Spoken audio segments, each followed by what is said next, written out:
The Oracl3 Network.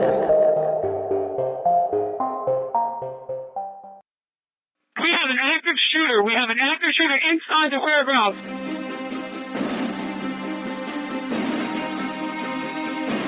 Welcome to Active Shooter, a podcast that covers the whys, the hows, and the aftermath of active shooter and mass casualty events. They have an active shooter in the building. A second call says they are being attacked. I've been shot. 16910 means we got shots fired. 4:15 ASF. Route 291 sounded like an automatic firearm.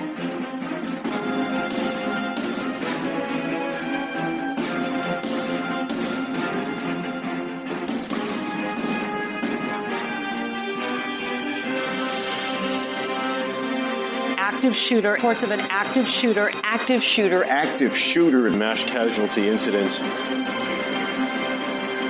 Thank you for listening. You are listening to Active Shooter, a podcast that may contain adult themes, explicit language, and graphic depictions of violence. Portions of this show may be traumatic for those under 18. Listener discretion is advised.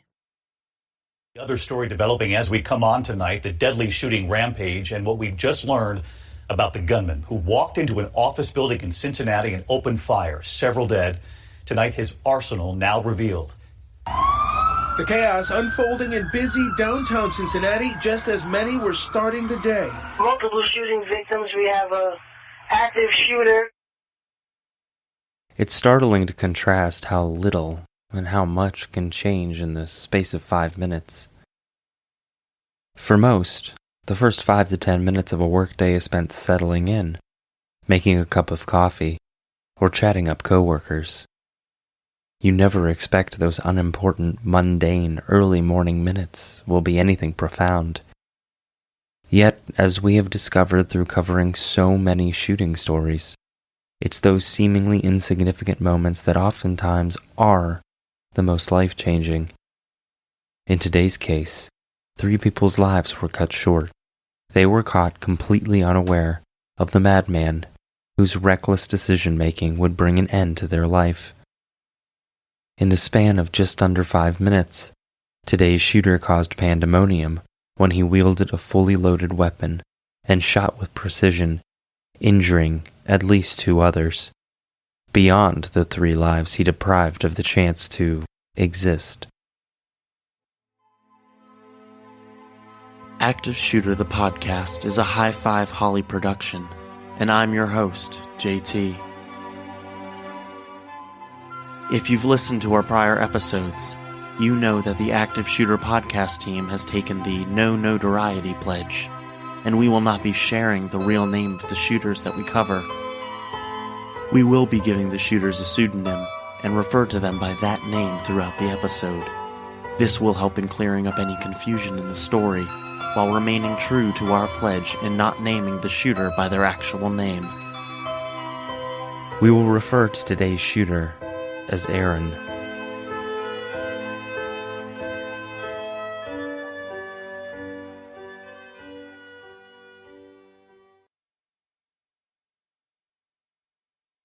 Thursday, September 6th, 2018, dawned an overcast yet warm day. It was much like any other late summer day in Cincinnati, Ohio. The day appeared to be business as usual at the 5th Third Center building, located in downtown Cincinnati at 511 Walnut Street. Completed in 1969, the building stood an impressive 423 feet tall, which balanced out to 30 stories. The massive building looked imposing from the outside, but the inside became a scene of complete destruction, causing irreparable damage to both person and property. This place, the 5th Third Center building, was the workplace and location of business for an indiscriminate number of people who were touched in some way by the shooting that unfolded in the building's lobby that morning. At approximately 9 o'clock a.m., 29-year-old Aaron carried his Taurus PT 809E 9mm pistol, which was equipped with both standard and hollow point ammunition. Surveillance footage that was later pulled showed Aaron crossed the skywalk that spanned across Walnut Street, connecting the courthouse sidewalk and Fountain Square. Aaron was wearing business dress, including a white button-down shirt and dark dress pants. He carried a cup from Panera Bread and a black briefcase or messenger bag over his shoulder. Securely tucked inside his bag was hundreds of rounds of ammunition and the firearm that would ultimately cause so much agony. Aaron blended in with the morning crowd as he sat at a small cafe table, silently sipping coffee, paying attention to no one as no one paid any attention to him. Though the initial belief was that Aaron entered the building by way of a rear loading dock, this later proved to be inaccurate. He came into the building through a door on the side, which was later reported at a press conference. As he casually strolled into the building, looking so much like any other employee that day, Aaron opened fire, aiming and shooting at anyone whose path he crossed. Many people inside the building thought the noise they heard from the gunshots was from the construction site next door. The sounds were so unnatural, so unexpected, yet initially it seemed so ordinary that it took a beat for the sinking realization to hit. This was an active shooter situation.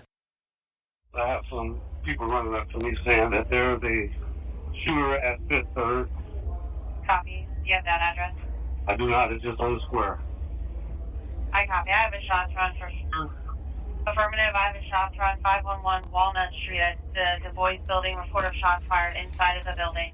The air filled with the pungent smell of gunpowder as massive glass window panes shattered, raining to the ground like millions of glittering diamonds, providing a stark contrast to the dark red blood that began to run all around the victims. Hello, this is 911. Can I help you?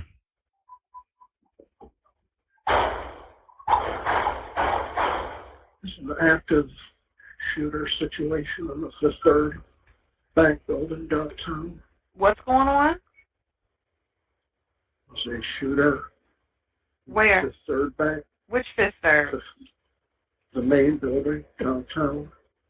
The main building where? Which one? The one on the square? Yes. Okay, and is there someone inside with a gun? Hear that? There's someone inside with a gun? Cincinnati 911, what is the address of your emergency? We're on Fountain Square, right next to the bank, and there have been shots fired in the lobby, in the bank lobby. What's the address? We're 511 Walnut Street. What address? That's still 511 Walnut Street. They are still shooting.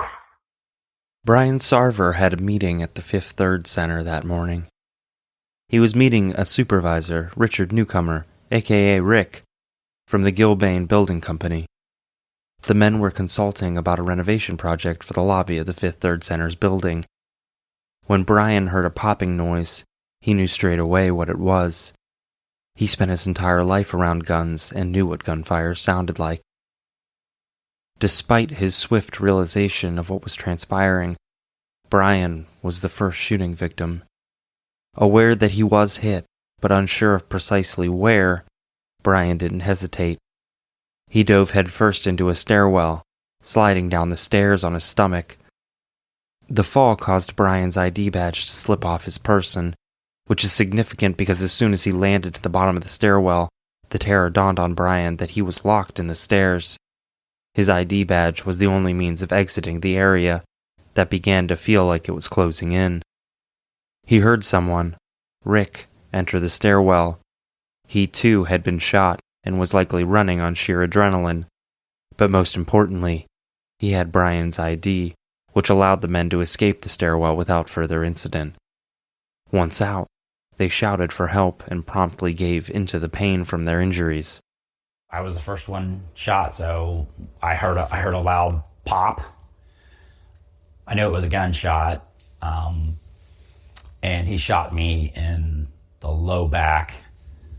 Bullet came completely through me. Rick was standing right next to me. He took the second shot. That was kind of the first initial second of the shooting. I mean, he's pulling the trigger as fast as he can. Rick later passed away after being rushed to the hospital. Brian was shot with a bullet that literally went straight through him, rupturing his spleen and just missing the lungs. He went into emergency surgery only about 10 to 15 minutes after his arrival at the emergency room. My spleen ended up being hit in that shot, and ultimately I had to have emergency surgery to have my spleen removed. During the shooting, people were crawling under desks, while others ran on foot trying to escape by any means possible. A Fifth Third employee reported hearing popping noises and running, shouting to anyone and everyone that there was an active shooter and to take cover. Everybody come running out of the bank. People in suits diving on the ground and stuff. Shots fired. Another employee, on their way to make the usual Dunkin' Donuts coffee run, heard the commotion and acted by jumping into an elevator, praying the doors would close before the shooter made it close enough to shoot them. Mercifully, the doors closed as the employee heard bullets hitting the floor outside the elevator car. The employee was unharmed, physically anyway. One eyewitness reported hearing the gunfire in what could best be described as waves, meaning there were sounds of bursts of gunfire and beats of silence in between, which was probably Aaron reloading the weapon. 37-year-old Whitney Austin from Louisville, Kentucky, was on a conference call when the shooting commenced. She was wearing headphones and was wholly unaware of the frightening events unfolding around her. As she passed through the building's revolving door, Whitney was struck by a bullet. The force of the shot knocked her to the ground, where she laid in a massive pile of glass. Aaron approached and shot Whitney 11 more times, making it 12 shots in total.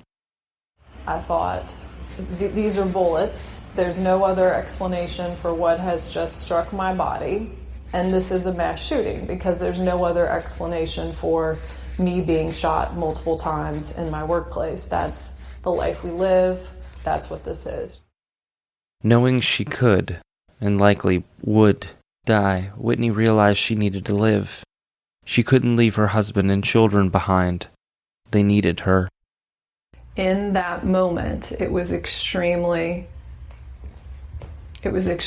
scary. I was uncertain if I would get back to my family. Whether it was truly adrenaline or some other unknown force, Whitney willed herself to stay alive, though she continued to cough up blood, which is probably as scary as being shot. Officer Al Staples ran to Whitney once he knew the coast was clear. He rendered aid, and luckily, not a single one of the 12 bullets that hit Whitney struck a major artery or organ.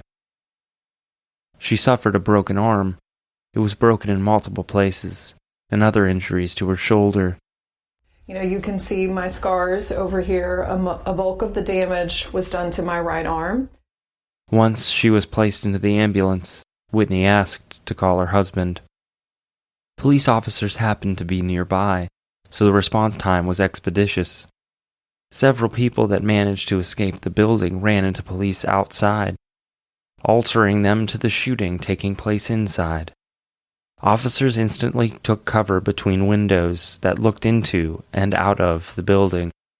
The immediate advantage to police was manpower. The shooter simply couldn't zero in on any one officer without leaving himself vulnerable. At least once while he was shooting, Aaron's gun jammed, allowing 4 Cincinnati police officers the window they needed to approach the building and begin firing at the shooter. As officers came towards the building, they faced gunfire, though they didn't back down. Instead, officers continued towards the shooting. With guns drawn in anticipation of a shootout, officers did their best to gain a line of vision, and once they had the small opportunity, they shot the suspect through a glass-paned window, killing him instantly.